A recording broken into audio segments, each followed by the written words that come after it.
Lisa Ruth, former CIA analyst, joining us on Midpoint. I didn't really know about this. Iraq ghost soldiers. Talk about this concept. The number they're suggesting, 50,000 Iraqis. Basically what they do is they pay some of their monthly salary to their superiors to avoid active duty. What does this really say about the state of the war and our efforts to get the Iraqis more engaged in the defense of their country? Yeah, when I saw this report, first of all, it's not all that surprising. Keep in mind, this is the same fighting force that when originally confronted by ISIS fled. They do not want to fight. This is something that on the ground, the situation is not that we had Iraqi fighters really willing to take on arms against them. There are militias, the Sunni and the Shiite militias are starting to come up. But in terms of a fighting force, this really is pretty disturbing. You're looking at the United States keeps saying we're going to count on the Iraqis. This is their war. This is their fight. Well, this is a problem. And I spoke with an American who was on the ground there 2 weeks ago, and he told me across the board, the Iraqis do not want this fight. They don't want to be involved. They'll go if they have to, but it's not that they're willingly out there defending their country. We are absolutely not there.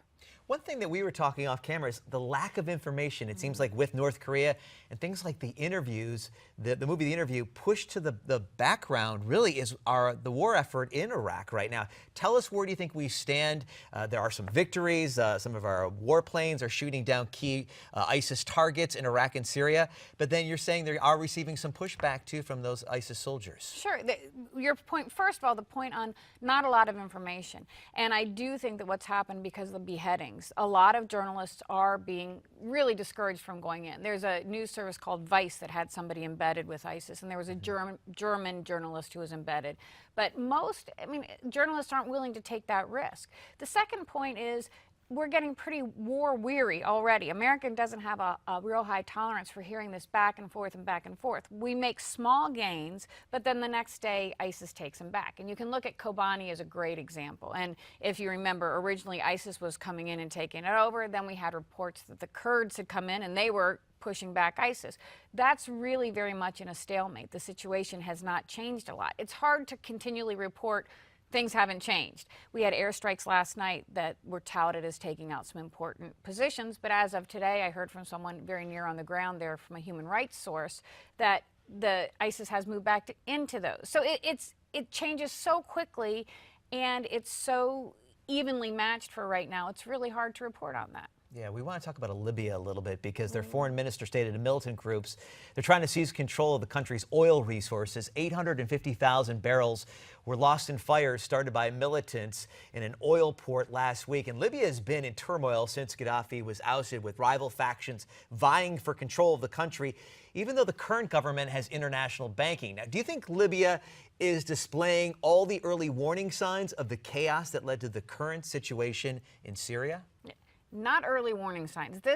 We are far past that. And Libya is another country that we've frankly been ignoring. Libya right now, you talk about the government that's got international backing. There's also a second government in Libya that was elected, that the Supreme Court ruled could not be elected. So you've got two separate governments there going on. You've got militias right now.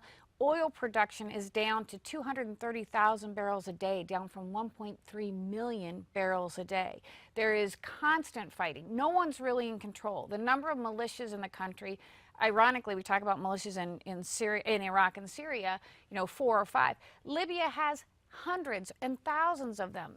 This is effectively a failed state. It's a failed state with massive oil production. It's a failed state where ISIS has, in fact, taken a stronghold in some of the countries, and there's militant Islamists there. Warning signs going off absolutely everywhere, and I think part of the reason we're not getting a lot of attention there is, what do we do? What can we do?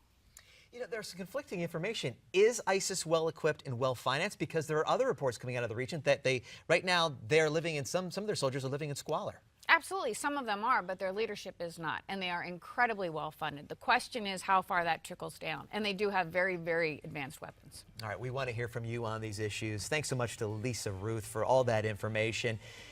Let us know what you think on Twitter, Facebook, and email. We're coming right back here on Midpoint. A lot more to talk about on a Monday afternoon. I'm Rick Blackwell, in for Ed Berliner.